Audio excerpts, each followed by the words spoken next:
गौरी की शादी एक बड़े घर के लड़के यानी कि राजेश के साथ होती है। राजेश की 4 बहनें हैं और सभी अपने भाई पर जान छिड़कती है।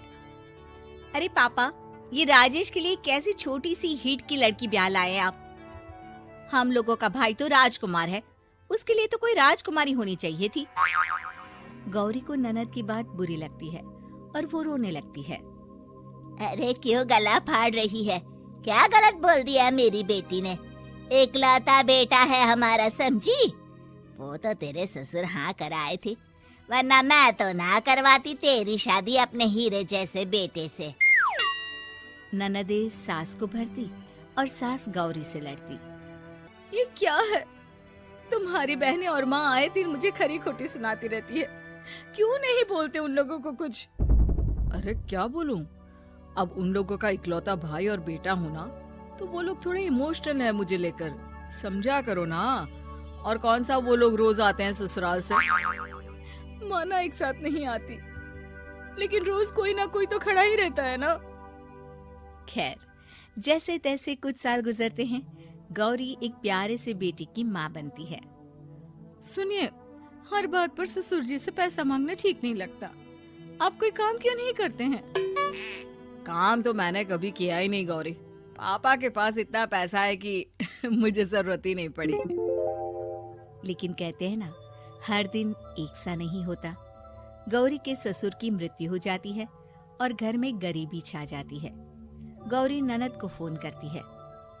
दीदी, अब जीजा जी को बोलकर इन्हें कहीं नौकरी दिलवा दो ना। घर चलाना मुश्किल हो रहा है। माँ जी की भी तबीयत खराब रहती है। दवाई का खर्चा और मुन्ने की पढ़ाई का खर्चा काफी है। कुछ मदद मिल जाएगी दीदी। देखो गौरी, तुम तो जानती हो मेरे खुद के 3 बच्चे हैं, तो ये मत सोचना कि बात घुमा कर बोलोगी तो मैं कुछ मदद कर दूंगी। अब पति तुम्हारा है, सास तुम्हारी है, तो करना तो तुमको ही है ना। हम भी तो निभा रहे हैं। खैर, बोल दूंगी इनको। गौरी समझ जाती है। वो दूसरी ननद को फोन करती है, लेकिन वहाँ से भी उसे कुछ ऐसा ही जवाब मिलता है। अरे भाभी, हमारा भाई कैसे काम करेगा? वो तो राजकुमार है।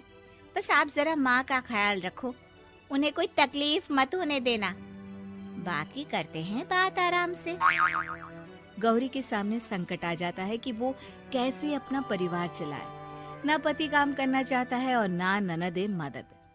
फिर एक रोज गौरी की सहेली कहती है, गौरी, मैं ना एक फैक्ट्री में काम करती हूँ, तुम्हारी परेशानी समझ सकती हूँ।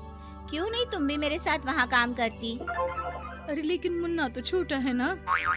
तो क्या हुआ, तेरी सास और पति तो घर पर ही हैं, वो लोग संभाल लेंगे। तू चल मेरे साथ। गौरी ने अब काम करना शुरू कर दिया था, लेकिन उसका सपना अपने बेटे को अच्छी शिक्षा देने का था। गौरी अपने भाई से कहती है, भाई, आपके बच्चे जिस स्कूल में पढ़ते हैं उस पर मेरे गौरव का भी एडमिशन हो सकता है क्या? अरे कैसे बात कर रही है गौरी? जितना तू कमाती है उतने में तो तेरा घर भी नहीं चलता। तू कहाँ इतने महंगे स्कूल का सपना देख रही है? लेकिन गौरी भी ठान लेती है कि वो किसी न किसी तरह अपने बच्चे को अच्छे स्कूल में पढ़ाएगी। माँ जी, ये मेरे गहने हैं, मैं बेच रही हूँ। गौरव का कल एडमिशन है। अरे वो तो ठीक है गौरी, लेकिन आगे की फीस कैसे मैनेज करेगी? और ज्यादा मेहनत कर लूंगी माँ। गौरव कुछ बन गया तो हम लोगों के सारे दुख दर्द दूर कर देगा। गौरी, हम लोगों ने तुझे गलत समझा, लेकिन तू ही थी जो ये घर लेकर चल रही है, वरना कब की अलग हो जाती। गौरी सास की ओर मुस्कुराकर देखती है। आप भी तो मेरा साथ दे रही है ना। अरे कभी खाने में अंडा या मुर्गा भी खिला दिया करो। क्या रोज रोज पत्ता खिलाती रहती हो? अरे शर्म तो आती नहीं, सारा दिन बहू काम करके पैसे लाती है, खुद तो कुछ करता नहीं, ऊपर से मुर्गा खाना है इसको। गौरी अपना घर चलाने के लिए तो पर्याप्त पैसे कमा लेती है, लेकिन बेटे के महंगे स्कूल, कोचिंग और उसकी डिमांड पूरी करने के लिए उसे लोगों से पैसे उधार लेने पड़ते। माँ, मुझे जूडो कराटे की ड्रेस चाहिए, मैं घर के कपड़ों में क्लास नहीं अटेंड करूँगा। और क्या, बिल्कुल, घर की भी कोई ड्रेस होती है क्या?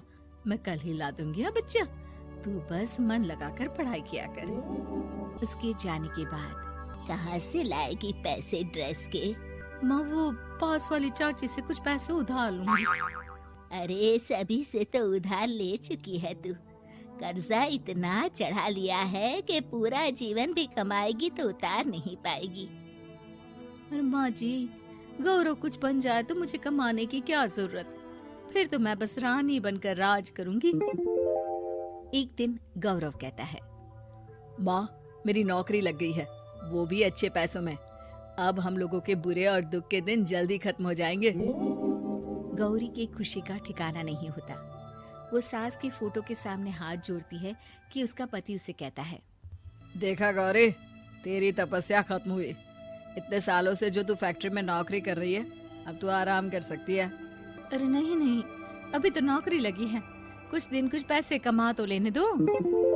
कुछ महीनों बाद गौरी की ननद गौरव के लिए रिश्ता लेकर आती है। अरे भाभी, वो मैं ना रिश्ता लेकर आई थी गौरव के लिए, सुना अच्छा कमा रहा है। क्यों? देखा मेरी बहन कितनी अच्छी है, कितना सोचती है हम लोगों के लिए। गौरी कुछ नहीं कहती, लेकिन उसका मन नहीं होता है कि वो बेटी की शादी इतनी जल्दी कर दे। हाँ वो तो ठीक है, लेकिन अभी कुछ कर्जा है जिसे उतारना है। तो क्या हो गया, शादी के बाद भी उतार लेगा। कम से कम एक लड़की आ जाएगी तो आराम रहेगा। गौरी लोगों के प्रेशर में आकर बेटे की शादी कर देती है और शादी के बाद एक दिन जब अपनी फैक्ट्री में जाती है, मैनेजर साहब, कैसे इस फैक्ट्री में 22 साल काम कर लिया पता ही नहीं चला। अब तो बेटा सेटल हो चुका है, नौकरी की जरूरत नहीं है। लेकिन आप सभी का शुक्रिया। गौरी बहन, बहुत मेहनत की तुमने जीवन में, अब भगवान कोई मुश्किल ना दे। गौरी घर आती है, लेकिन दरवाजे के बाहर से ही उसे बहू और बेटे की आवाज सुनाई देती है। क्या है, तुम्हारी माँ ने तो सोचा भी नहीं कि जो कर्जा वो ले रही है खुद की अय्याशी के लिए, वो हम लोग क्यों भरे? उनका कर्जा है वो देखे। हाँ लेकिन क्या करूँ, माँ को छोड़कर रह भी तो नहीं सकता ना। अरे रह नहीं सकते तो क्या करोगी? पूरी जिंदगी उनका कर्जा चुकाते रहोगे? कल को हमारी भी फैमिली बढ़ेगी, कैसे मैनेज करेंगे? मैं नहीं जानती, साफ साफ बोल दो पैसे नहीं है फालतू के। जिसका कर्जा है वही निपटाए। गौरी बेटे बहू की बात सुनकर स्तब्ध रह जाती है और अंदर न आकर वहाँ से सीधे फैक्ट्री जाती है। मैनेजर साहब, मैं सोच रही थी कि इतनी जल्दी नौकरी नहीं छोड़नी चाहिए, जब तक हिम्मत है तो कर लेते हैं। वो मेरा इस्तीफा ना वापस कर दीजिए। ये बोलकर गौरी की आंख लाल हो जाती है। मैनेजर समझ जाता है कि गौरी की उम्मीद टूट चुकी है। वो उसके हाथ में इस्तीफा रखकर कहता है, कर्जा माँ का है तो माँ ही चुकाएगी। माँ का कर्जा आज तक क्या कोई चुका पाया है?